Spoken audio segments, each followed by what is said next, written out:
فجأة نسمع إن شخصية مشهورة ده بيتبرع لبنى مدرسة للقرية بتاعته، ده بيبني مستوصف، ده مش عارفة عمل دخل شهري ثابت لعدد من الأسر، ده اشترى بطاطين ووزعها على أهالي الحي بتاعه، ده مش عارفة بيقدم مساعدة بطريقة ما للناس، مش عارفة حط مبلغ في مستشفى عشان يعني يساعد في علاج الأطفال أو المرضى من مرض كذا.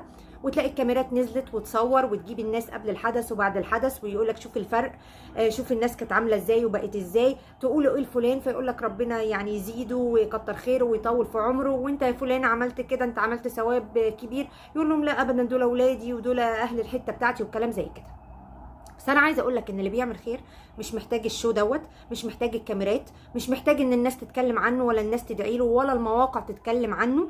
الخير بيكون بينك وبين ربنا، مفيش طرف ثالث. فانا عايزه اقول لك ان ده شو اعلامي رخيص.